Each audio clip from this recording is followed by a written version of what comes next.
Yeah, we back in the pod. We back in the pod. Um, Today we have a big man in the pod, a good friend of mine, a man I kind of grew up with. And let me From introduce long Joe. time.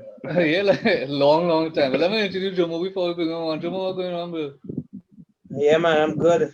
We switching from football today. Well, we still in football because he's a football fan, a Chelsea fan, a Chelsea fan at that. Serious? You're just bringing Uh, people to the agenda, boy. Chelsea, Naps. You're bringing people to the agenda on this show. Well, it's no other than Machel Cedenio, Olympian Machel Cedenio. I add that Yo, in. what's up? What's going on, bro? Cool, everything cool. You training and thing, no? What's up with you guys? We good. Just cool. Pick up yourself, Marshall. Pass the quick point. You know how you do. Yeah, Is outside. is only appointment for you on the show, boy. Oh, Lord have mercy. I just start being man 6 from outside, 2 Gasparello outside. here. Yeah, Marshall, are you going with your training and thing? Yeah, we just started training like our 2021 season like 3 weeks ago. Okay. Yeah, so we in like our first phase of training right now. But how COVID was for you, given that the season cut short and all kind of thing? So basically in I want to say March, we got an email that they were shutting down our facility, so our gym, our track was basically shut down. So we had to improvise. So we was like, that's anyway we find a like our coach, like my coach, he find a recreational field, and we were able to use that for like I want to say like 2 months, and then we had to switch to another field because they shut that field down because too much of gathering and stuff. So we just improvise and make it work. Okay. Well, I see a lot of sports in America that the training with mask on. That the case with you? So it's advised that we wear masks in our gym. So once you enter the gym and once you interact, because when we use our gym, there are other people there as well. So once we like walking about, going to the bathroom, walking into the gym, yeah, it's advised that we wear our masks. Even outdoors too? Nah. Because Oh, on our okay. track is just our group alone. So before training starts, we have to all take like a mandatory COVID test to make sure we're all Oh, negative, yeah, and then I was not about to ask that actually if you're getting tested. yeah, definitely. So you didn't have What's the any. testing period? Yeah, go ahead, John. What's the testing period, Marshall? How often they test you all and what time? Well, they trying to do one every month Every month? because like our coach advises us not to really interact. Like, I go out to the clubs or whatever, not to interact much with outsiders from practice and all. They say Yeah. like one athlete being irresponsible. So it's just a matter of being smart and that's following protocol. Okay, no problem. And you've been in Florida for the entire COVID-19 since the borders closed, or you had a chance to Yes. come home? Nah, I've been here since last time I came to that would have been last year, Christmas. So I've been here since like January 1st till now. I see you in Okay. Gasparello. Yeah. It was the other day. Oh, Nah, that would have been last year. last year. That was last year because I came back January 1st. So that would have been like last year Christmas. Time flying though. I feel like more than a year, yes. Well, I know you're an Olympian and a medalist in all kind of stuff. And you probably it's either you're going to not remember this or you're going to remember and deny it. But when you now join Brooklyn, and Hmm? we start training, Scarlett, stop. and when you start training, I used to be in training when we had the fours and the twos. And now, what your you is now? Yeah.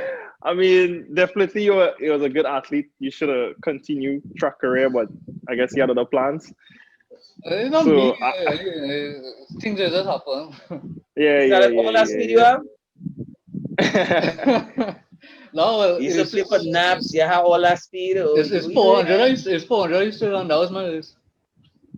Okay. Yeah, 2 and 4. Yeah, Yeah. I hated the four back then. I I just know wanted that. to I have know fun. that. Yeah, I, I know that. back then, I just wanted to have fun. Like after school, let's do some sprints. What? Yeah, because you Yeah. come in Brooklyn running 1 and 2. You were a 1 and 2, yeah. sprinter. And then I was a sprinter. And then when I went to Trevor James, he switched me to the 4. You were like, you built like Jeremy Warner, so I'm gonna make you run the 400. So Yeah, I agree. Use a 400 athlete. that's why I ended up making me switch. Well, I find that so funny. Because when I think of you, I think about 400. And I just say, boy, I feel like this man built for the 400. To know that so one and two is like, But the thing is, the 1 and 2, I'm not gonna lie, the 1 and 2 is like the premier fun events, whereas like you just have to run a straight line, or you just have to run like a curve and then a straight line. Versus the 4 is like strategy. You gotta like train. Like we have like different training cycles where we do specific stuff for the 4, and like the training for the 4 is like very, very hard. It is. And Yeah, I mean each 4 event is is a hard in sprint, its own way. Yeah, it is. 400 is a sprint. Yeah, you're saying and And as like, easy as sprinting looks, like the 1 and the 2, when I train with the sprinters, I'm like, nah, I don't know how these guys does this, but I'm going back to the 4. Yeah. So I guess like, yeah, you just gifted in different events. So once your body builds or your mind, you good. okay. And I think like even locally, I don't think people just give the 400 the respect it deserves. I think Exactly, like everybody is more hype the 100 and 200 because they just want to see people burst off. Like the Yeah. 400 because they don't have that instant climax. It's like a kind That of is true. That is true. Definitely. 4 like and everybody 8. want to see the 1 and 2. And to be honest, as you see at Trinidad, that happened local, like internationally too, because people just love the excitement of the 1, especially the 100. So all the 100-meter events, they are like premier events across the board around the world. The women's 100, the men's 100, they just love that excitement of this. Who is the fastest man in the world? Yeah. And that is events come from the 400. So yeah. I think The 4 sorry. 4 and 8 is an art more thing. It's an art. Yeah, definitely. I would say the 4 because I find the 8 a little kind of it's a little to get accustomed to, but the 4 just starting keeping your pace and saving your energy for that final. Then it's like a skill. Whereas when you're running the 100, it's just about getting a good start and just following through with everything. So it's just like raw athleticism, whereas the 4 is a more of a thought and a more of it have a little more skill in it for me personally. Yeah, definitely. You gotta be patient with like events like the 4 and the 8 and stuff. You gotta be patient and have a race plan and stick to your race plan. Mm-hmm, exactly. And you always kind of have to execute something somewhat of a perfect race. Yeah, exactly. Yeah. Well, Marsha, we talk about like I mentioned that you and I were together in Brooklyn. Like talk about your time in Brooklyn, like your early club career. Brooklyn really really made me fall in love with track. That was where it was an environment where, after school, I mean, we were still young. See, we was like primary school still? Yeah, primary school. Going into primary school, we come together. Yeah. So, we come together after school. We all train hard, especially when it had like the older guys there. I also use them as a motivation because like you seen these guys like go into Curfta, go into like regional meets, go into worlds, and it's like, one day, you wanna be, making the national teams and stuff. So once you're in that type of environment, it kind of puts you mentally like, yeah, this is what I want to do. I know I want to set goals and stuff. So it was just fun. It was real vibes. It was real vibes. I go into Brooklyn games and Hampton games and Simplex games and everything. Yeah. But where did after Brooklyn though? Because like from Brooklyn days and to you being an Olympian, it kind of cloudy for me because I'm not really sure what your journey was in between that time. So what was your time? So basically after. Yeah. I said cloudy for plenty people because like you just come out of the blue. At least for me. Just come out of the blue. So basically after Brooklyn, went to Trevor James. This would have been 2009, 2010, and then I made my first career with the team 2010. Went to Cayman, and then after that is like, all right, cool. Okay, I like this. I'm gonna use track to get a scholarship to go away because at that point I was a goal to use track to come out of Trinidad, get a scholarship, whatever. Then after that it was just one after the next. I just keep improving every year. 2012 went to Olympics at I want to say at age 16. 16, yeah. And then after that it was just improvement every year. Was dedicated to the grind. every year I was seeing improvement, and then I was offered a contract in 2014, and then I was here ever since. Well, I remember that 2010 crifter because I myself was pushing to go to that crifter that year, and as I say, things just happen, and I ended up not getting selected to go. But yeah, what was like how you make the link from how you make the link to go to the national team? Like how you get selected to go to crifter and thing? Who was the coaches that select you on these kind of things? So how you get selected to go curved is you have the trials, and then you place, I want to say top 4. Yeah, you top 4, and then once you top 4, you automatically selected. So top 2 would run the individual event, and then the next 2 would be really. Yeah. Okay, yeah. I remember that. And you talk about Olympics. You going to Olympics at 16? That is mad, bro. Yeah, bro. That was that. That was a really good experience. Talk to me about that. How was the experience at 16? So that year, 2012, we also had World Juniors that year. So I came 5th at World Juniors, which was a very difficult race, like one of my hardest races at the juniors ever. You know, that when, I don't know if you know Santos. I think he went on to came, I want to say 2nd at the Olympics that year. What the first name? Luguiden Santos from Dominica. Yeah. He won World Juniors 2012. Came 5th. I was like, well, I just wanted to make the final, top 5 in the world. All right, cool. Then from there went on to the Olympics. I was the reserve, but the experience to me was motivating. Because I was also roommated with Kishon, and he got his gold medal. So that was also like, because we both came from World Juniors together to travel to the Olympics. We went from Barcelona straight to London, and he was my roommate then. And when he got his goal, I'm still, I was like 2 years younger than him, still trying to, get my be on, on that level. So like all that was like motivation to me is just being in that same type of environment. That's where I actually met my coach too, because through Keston, and he had Keston and Kelly. So my coach I have now, I met him back in 2012, and when he came to the camp to coach Keston and Kelly, and I met him there. I know we sat and we talked, whatever, and then I was just falling in love with track more and more every year.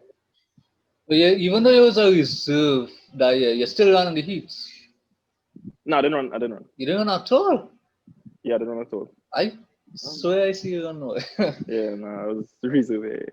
Yeah, but that's still a good experience to have though, like being at the Olympics. Oh yeah, definitely. And then, Machel, let me just ask a question. Yeah, go ahead. Before you went to Jason in 2012, right? So I was just asking, this year was supposed to be a World Cup year, but with the COVID pandemic, that would have been Olympic year. Next year. Olympic year. Olympic year. What's it? It's a World Cup. My bad. It's a football talk show, so. It's actually supposed to be a Euro year, not a World Cup year. But anyway, with regards to the Olympics and the premier, that's the premier event every 4 years. I imagine you're training. You said you will return to the States the 1st of January, so that would have been to prepare for the Olympics. But now that the Olympics is rescheduled to next year, what kind of training program you all going through to kind of get the body ready for the Olympics? So basically going into Olympic year, coach would obviously like step things up a notch, because that is what every athlete dreams about, the Olympics. So, last year when we were training so hard, everybody in our group was in like tip-top shape. Once you get the email, they're shutting things down, they basically cancel the track season, they cancel Olympics. That was just like, it was devastating for all of us, because mentally, like, to all the work that we done, like, basically went to waste. But then it's like, you're in a situation now, it's like, it's not a your problem, it's a world problem where people actually like dying and stuff. So it's like, at that point, it's beyond anybody control. So it's just like to refocus. And as an athlete, you have to be able to make that switch on and off, because that's what we paid to do. We paid to compete, we paid to train. So it's just to refocus and us to regroup and, finish off the year. We still had meets to run, because in our contracts we have a certain amount of races to run, so we had to figure out a way to do that as well. So we just finished off our year last year, compete where we can compete, what we can do, and that's rest. We had like 6 week rest, and then we started back up again. So we back at it right now, preparing for the Okay, so Olympics next year. it's human nature when things change, especially looking forward July, August, that this is going to be Olympic time, and then the yardstick move. How your mental preparation to not get despondent or not get take your eye off the prize. How is that mentally Yeah. for you to prepare anybody and then just the random change? Yeah, you just have to deal with the situation at hand. Like, just, this is what's happening in the world. Whatever you do training we done in the past, all right, cool. It's just to know, as I said, refocus, regroup, and let's hit it again. Okay. Yeah. Scarlett. But how you was doing your personal training during the pandemic? Like while you're training To be others? honest, our group didn't stop training. Like, we trained through the entire pandemic, so it really wasn't a problem for me to say. Oh, okay. Yeah, And what about you yourself, like personal training? What you just do? well, personal training, I do like swimming. I go on long runs. Push. I have a TRX at home. Do TRX. That's a little extra stuff. That's to keep my body. That's for the edge. Yeah. Yeah.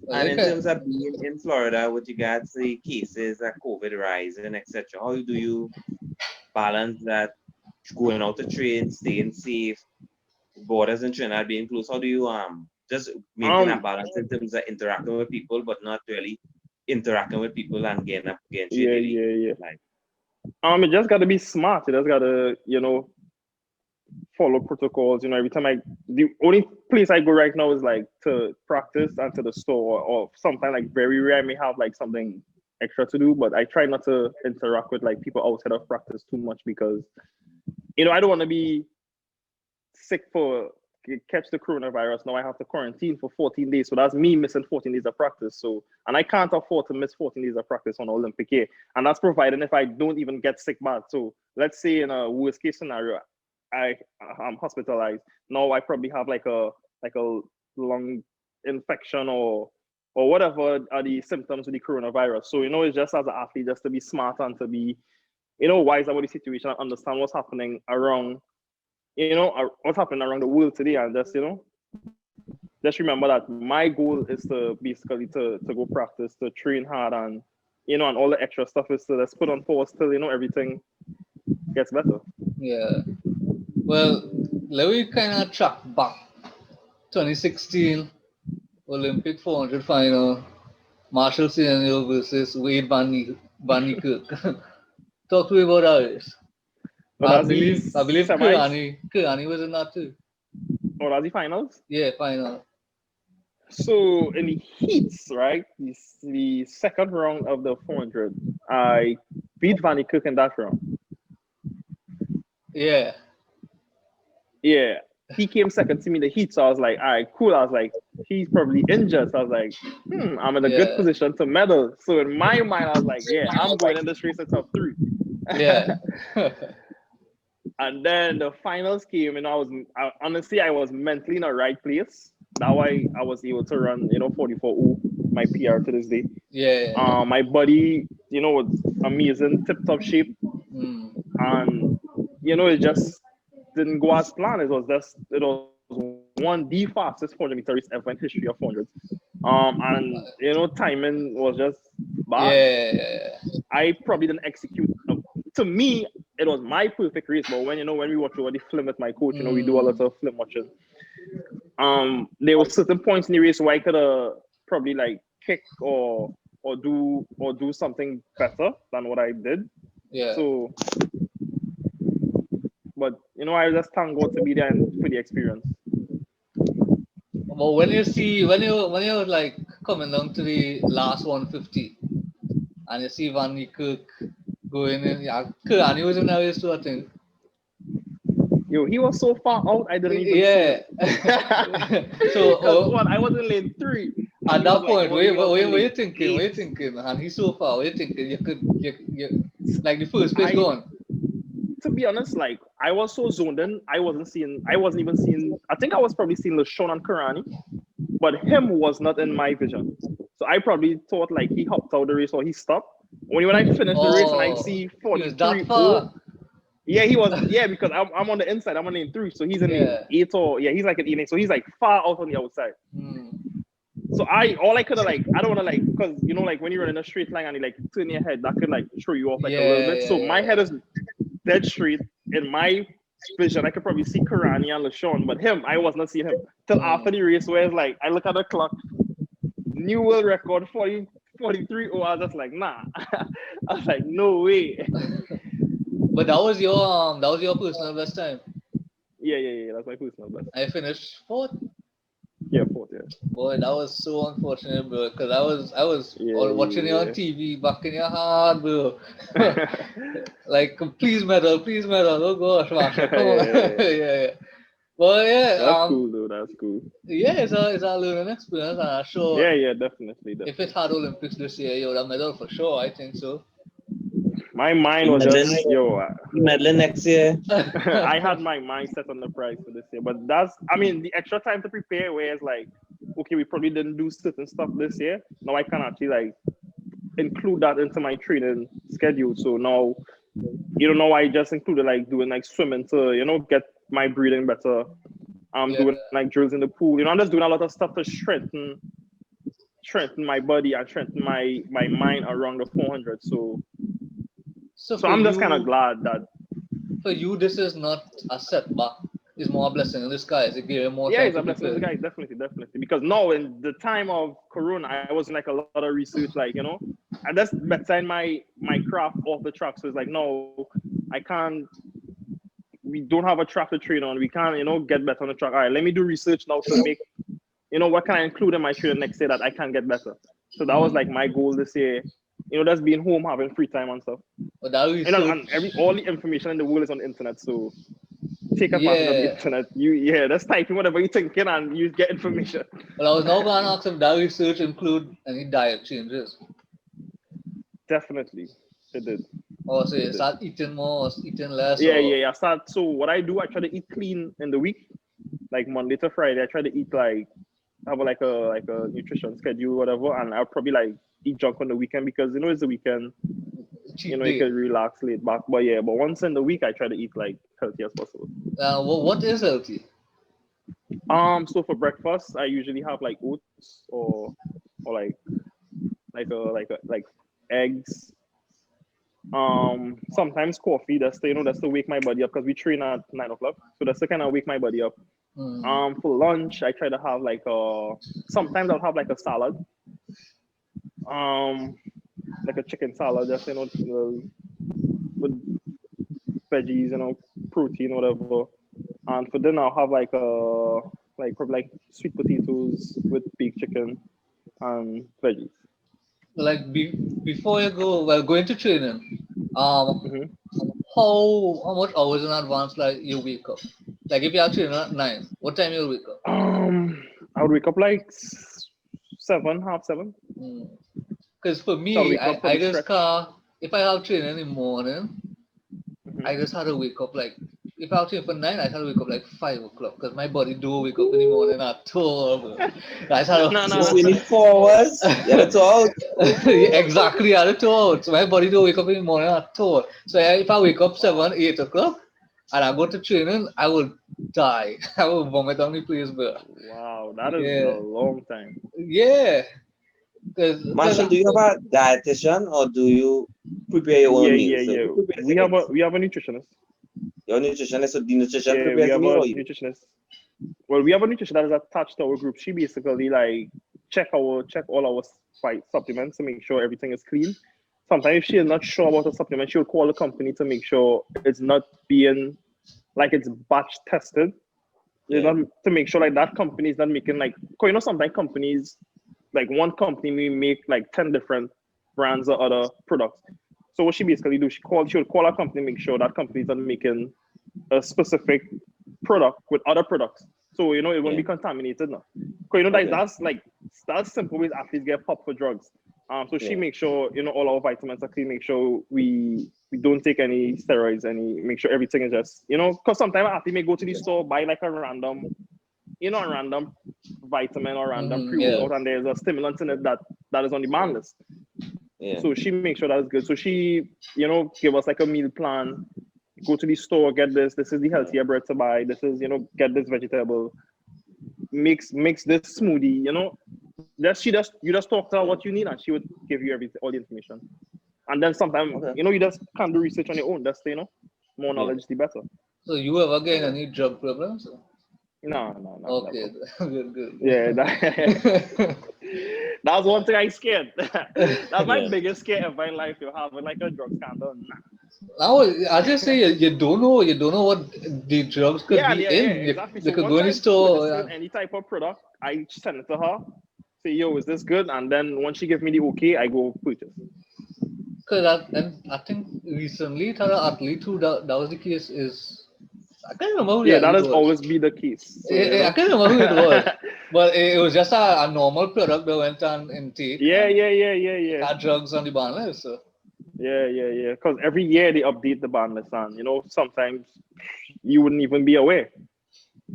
And sometimes that particular drug you wouldn't even see benefits. You understand? But it's in the product, so yeah. And it's always some minor, minuscule drug. Yeah, it's like some random, yeah.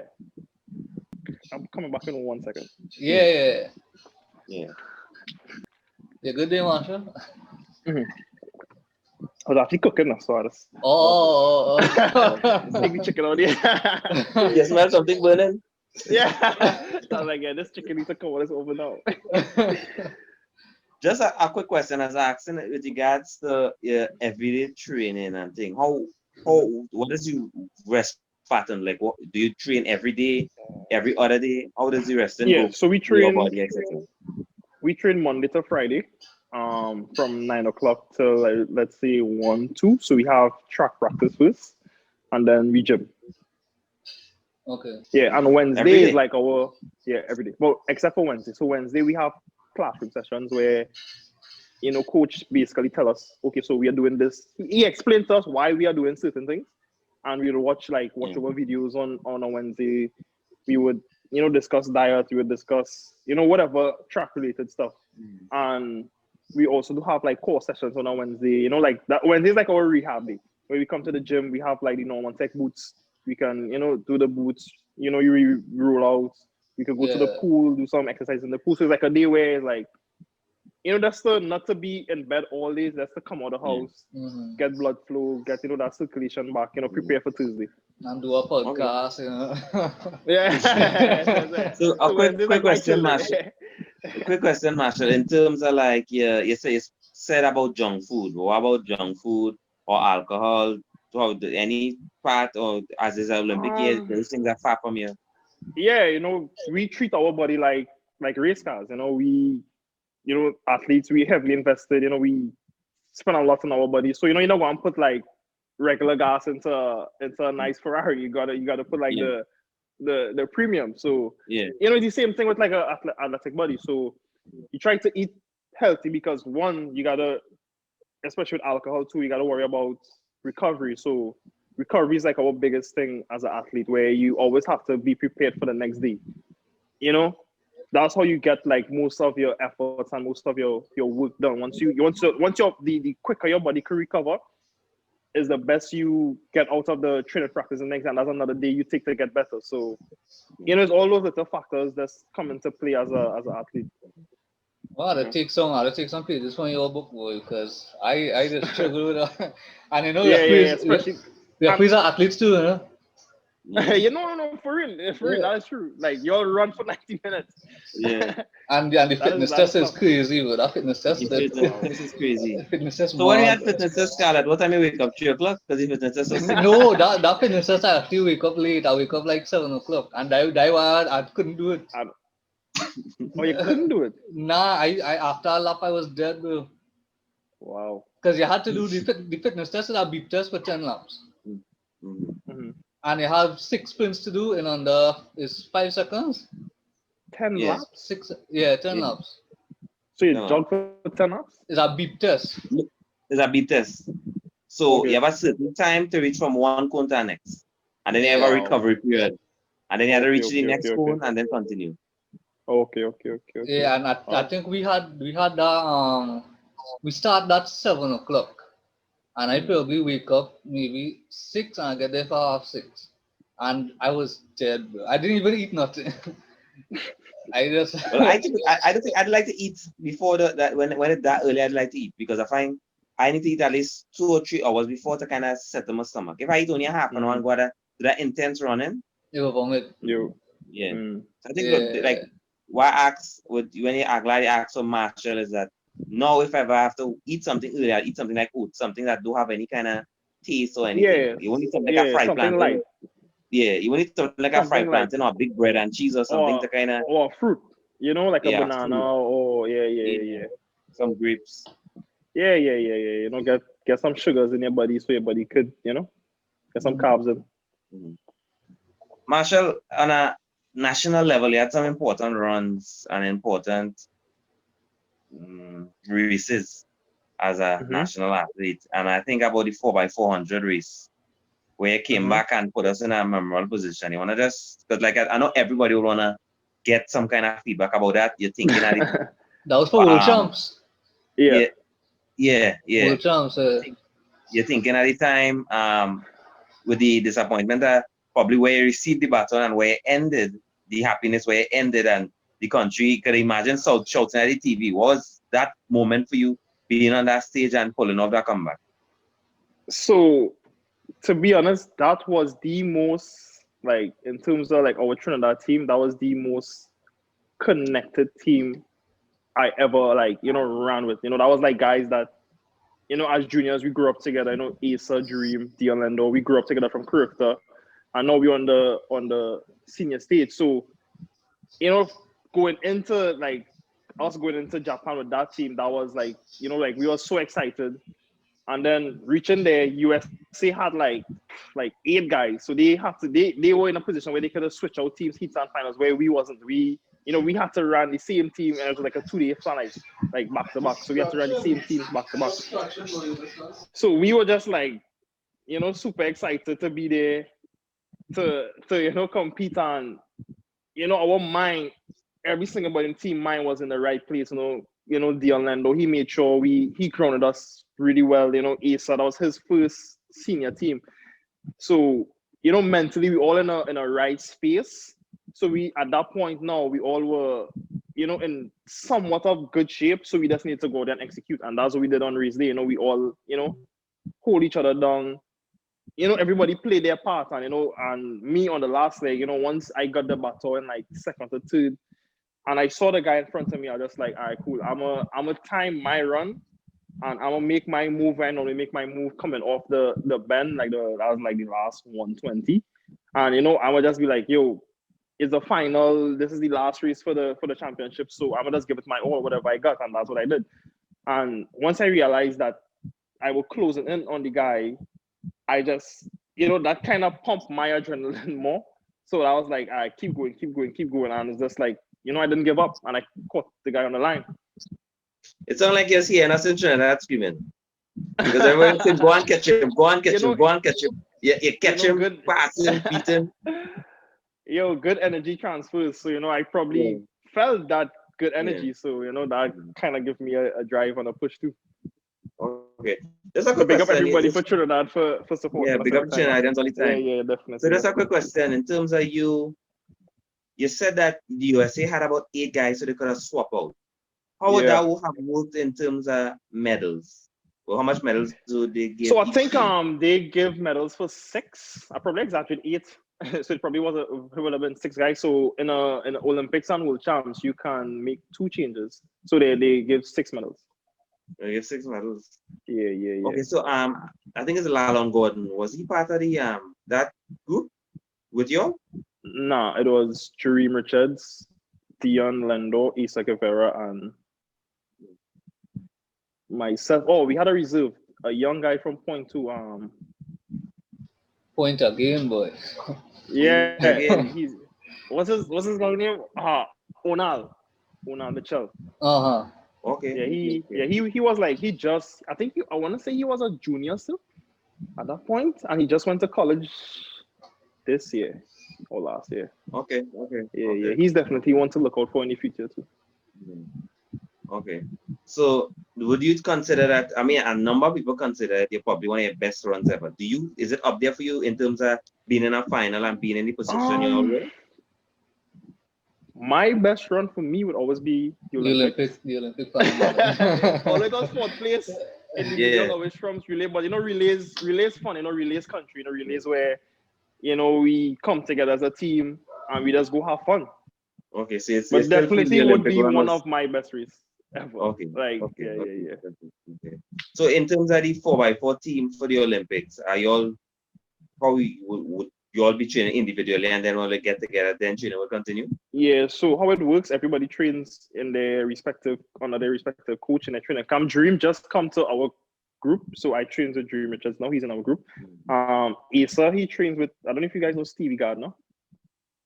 Nah. From the Bahamas. He's like world champs. He won the world champs last year. So Asa, he's with him, so he's in a good group as well. So honestly, like look forward for Trinidad 4x4 team next year. We'll definitely be, one to look out for, because now most of the guys now actually trains environments where they're in a professional environment. I want to say Issa would have been still in school back then.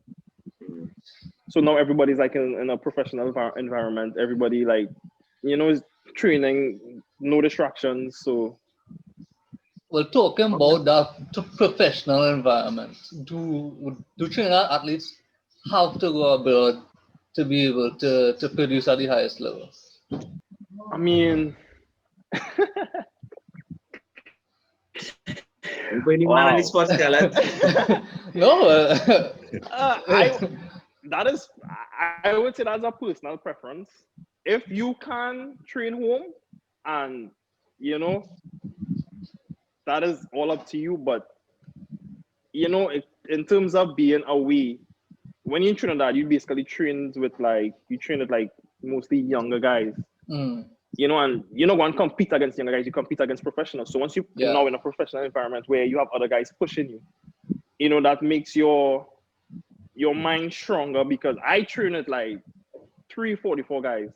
So I gotta be on top of my game every single day in practice. I can't slip one day, because the day I slip, So just being in a professional environment mentally prepares you for the professional world, versus you train in Trinidad. There's not much professional athletes in Trinidad, and you just train with a bunch of kids. So now you always be ahead of them. You always be in front. They won't be able to keep up with you. So now you're not. You gotta push yourself. You got nobody to push you. So it's more the case that it's you can only improve when you're around people better than you. Better than you, exactly. Yeah. So that is who win your fight, who win your competition. You can't. You won't get better if you come all the time. Yeah. Exactly. Yeah. You just be out there having fun. Because JU did it. Respect to JU though. JU did it in 2014. He trained Trinidad that entire year, and he won world champs in 2014. So I don't know how he did it, but respect to him for And I was going to use Ade as an example too, because I think Ade was still with he was still in Trinidad when he went to Olympics in 2008. Oh, for real? Yeah, because Ade was on the relay team. I think he was on 2012. He was on 2012 relay team. That was 2012. Oh, 08. Yeah. He ran the relay in 2012. That wasn't 08. I started watching track in 08. The 100-meter final is what made me start watching track, and that kind of made me want to run track. Yeah. So I don't know if I can't recall. I think it was 08. I think it was 08 that he was on the relay team, the 4x1 team. I can't remember, but he was in Trinidad. I know point that he was in Trinidad when he was when he went to Olympic. So that will bring up the question if you need to go abroad. We have the facilities in Trinidad, no doubt. We have the Manny Ramjan, the Hazy Crawford. We have, Trinidad is open. Every week there's a new gym open in Trinidad. So we have definitely, no doubt, have the facilities. But it's just, do you want to train around people you're better than by far, or you want to train around people who are better on your level or better than you? Yeah. So it's just personal preference of, the individual of the athlete.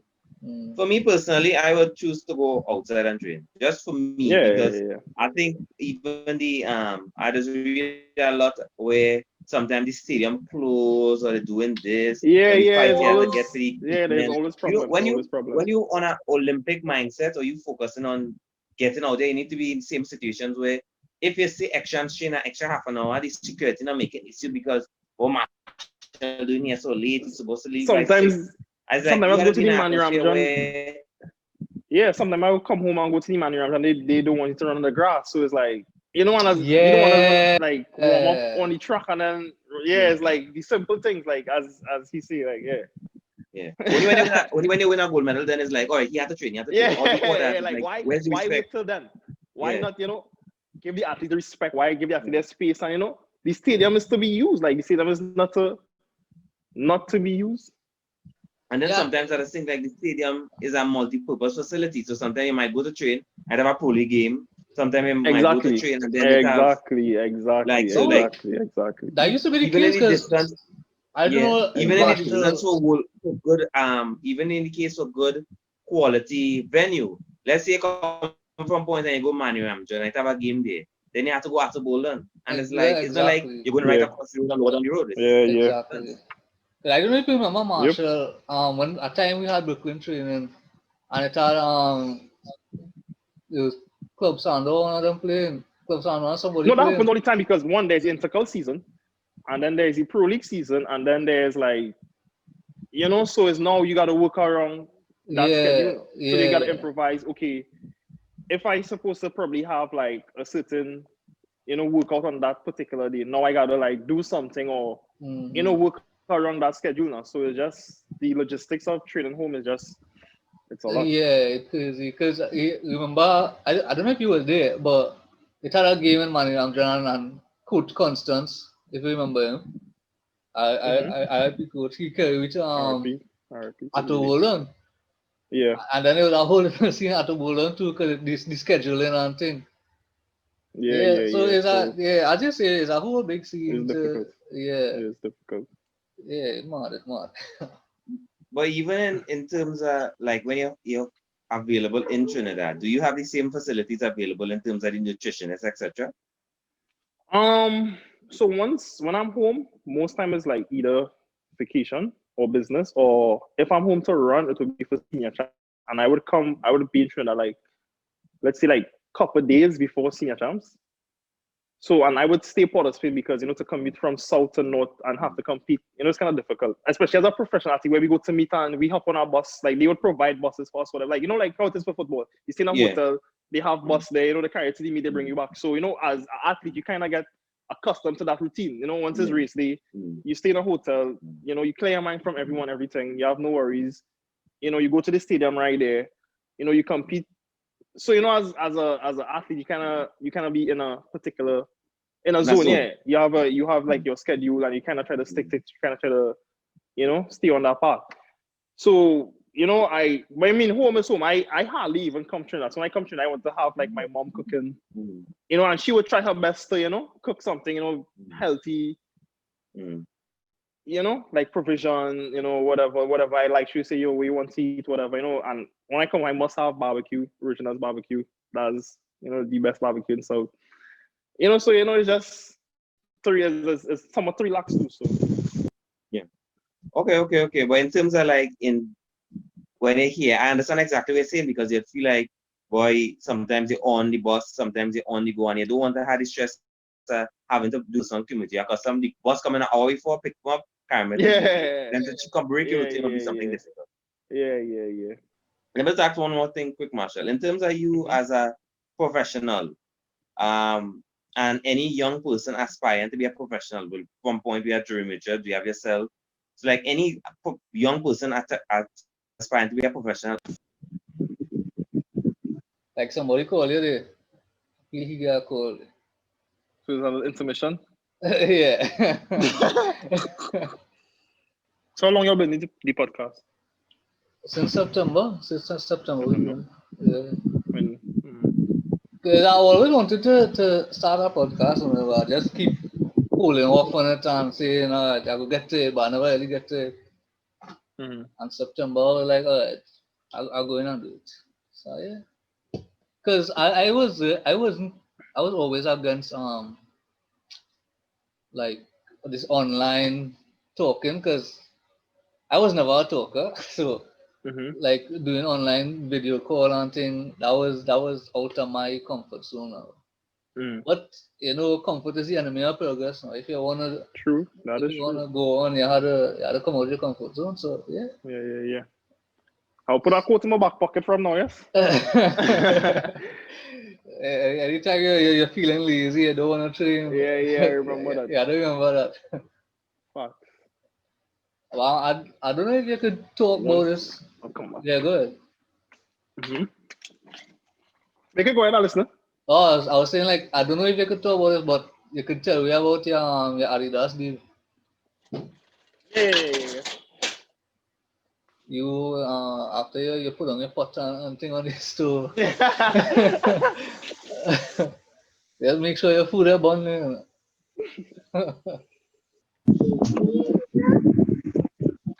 Guys, sorry about the concerns in and out. The internet just decided to play. I don't know if you're getting frightened today.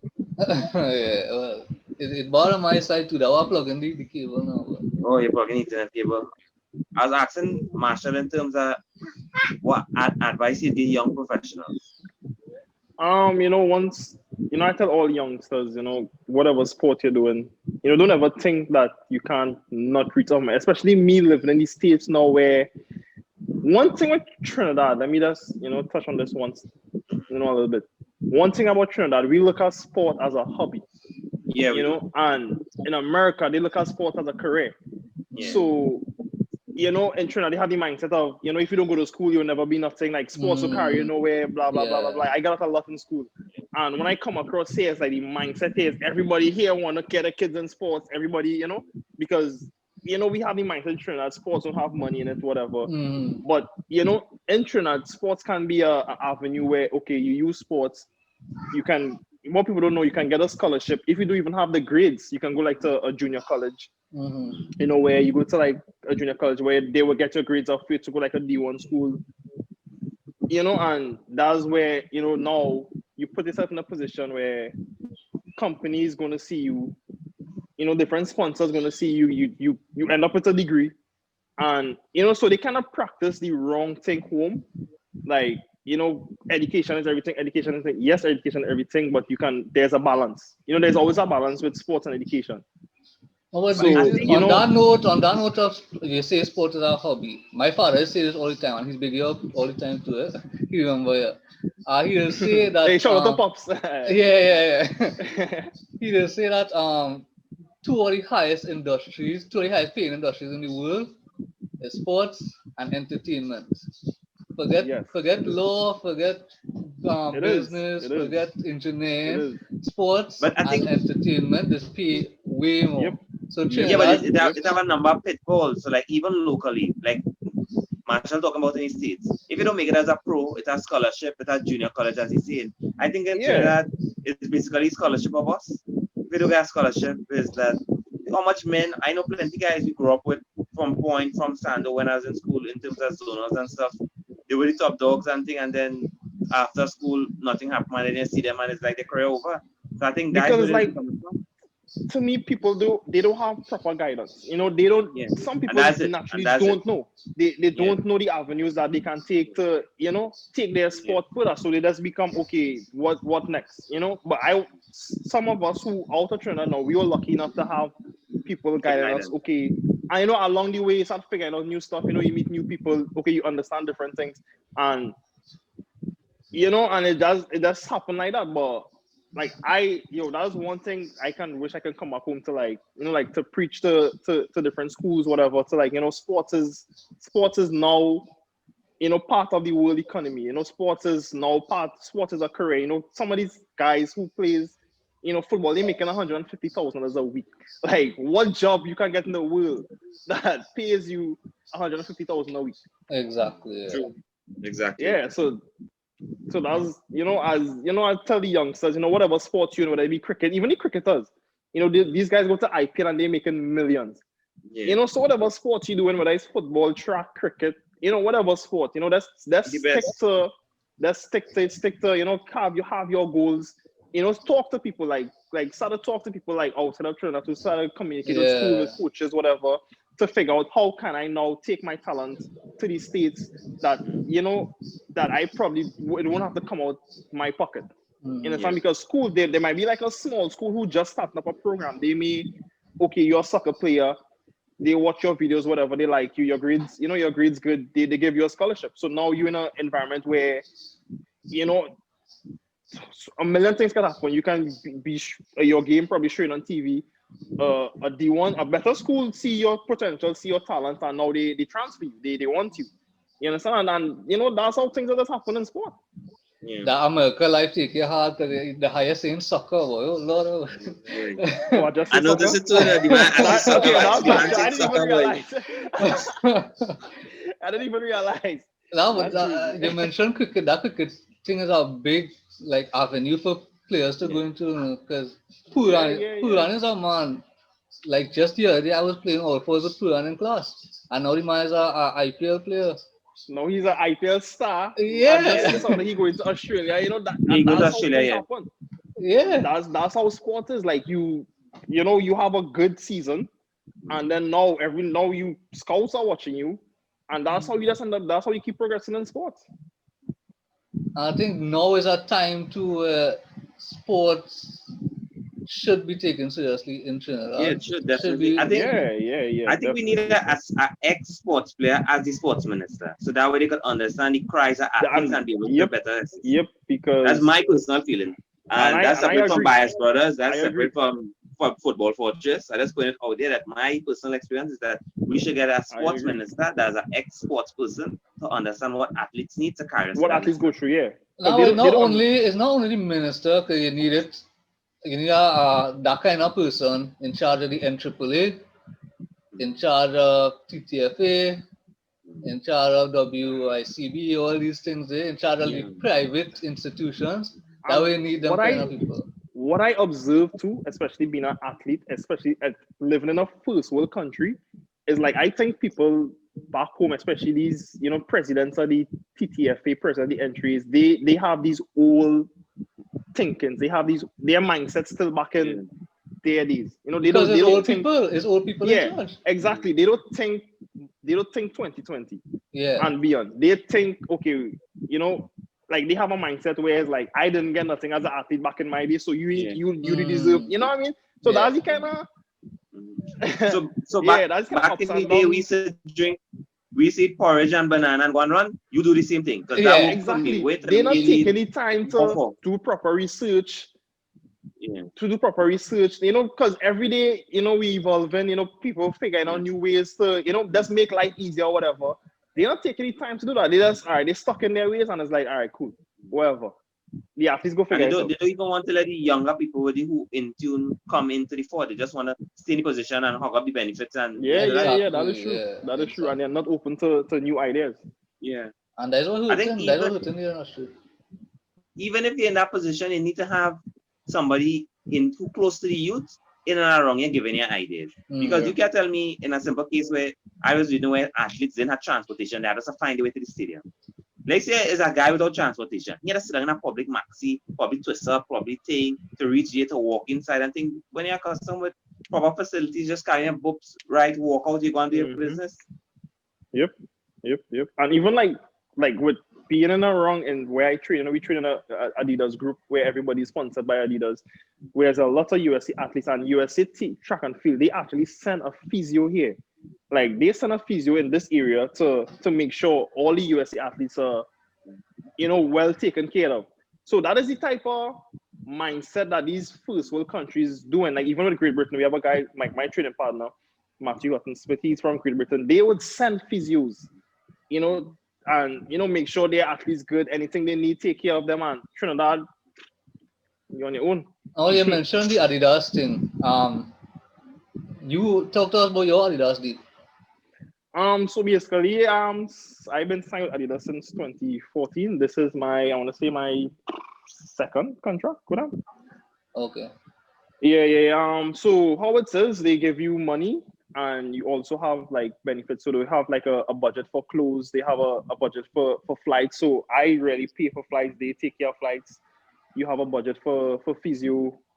But that would be that would be like professional flights. It wouldn't be personal flights. Yeah, professional flights. Yeah, Okay. yeah. So once I'm going to a track meet, they would take it. And sometimes, Okay. like if I don't go over my budget for track flights, because it's like Yeah. a set amount, I can fly, It for overlap into personal. your personal Yeah, account. yeah, yeah, Okay, yeah, yeah. okay, okay. Yeah. So we have like a Yeah. close budget. They would send us like a bunch of stuff. Sometimes we could actually tell them, yo, I see this, I like this, and contact my agent. They would send it out. Okay. So That yeah. that nice. That Yeah, nice. no, it's pretty cool. It's pretty cool. But Adidas is your first brand deal. Yeah. Okay. You wasn't with anybody before. No. Oh yeah, but that is good. And you said 2014, so it'll be about 18, 17, 18. Yeah, I came here when I want to say 18 to 19 that year. Yeah, I was young. and for Adidas as a first brand deal, that's a big thing. Yeah. So it, this guy, my agent, he had Keston Bledman. Keston Mm. Bledman. Yeah, Yeah. so I'm signed with the same agent, Total Sport, and he saw my talent, and he was like, so initially, right? Let me just tell the story before I go forward. So initially, when I came to this group, I wasn't signed with Adidas. I came to Adidas group, I wasn't signed. Mr. Prasad back in Trinidad, he asked the coach here if I can train here for World Juniors, and he was like, "All right, cool. So come here as a 45.9, sorry. I ran like 45.2. Like I dropped a whole second that year. So he was like, Mm. wow. He was like, well, I want you to stay. Like I want you to be, I want to work with you because he never had an athlete that he never had like an athlete where he's a 1-2 guy. He had Tyson Gay, Keston, Shellyan. So he was like, yo, I want to work with you going forward. That's we give you like an Adidas deal, whatever. So I was like, all right, cool. So that ended up happening. So it ended up working out really good in my favor. Got an Adidas deal, end up staying to the group, man. Everything else was history. That is good, man. That is good. But it's good to see that you doing these kind of big things, because as I say, I know you from a long time, and I see your journey. Yeah. I see your journey, and it's mad. Bro, I really proud of you. Thanks, Yeah, bro. you come a long way. Well, yeah, I think we could wrap up there. I'll let I'll definitely let Pops taking this pod, because I'm sure Yeah. he want to hear from you.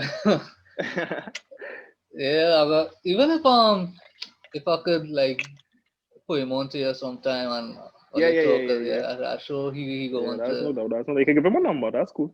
Yeah, man, definitely. Yeah. Marshall, bro, it was nice. Thanks for coming on All the right. pod.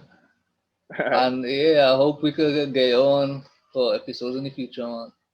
Yeah, no doubt. That's it, Mark, and I available Yeah, you every keep good. Wednesday. Every Wednesday we have a. You keep good, and all the best for All Olympics right, next bro. year, and all the best like in between that too as well, in training and all them things. All right, cool. Yeah, man, bless up. Yeah.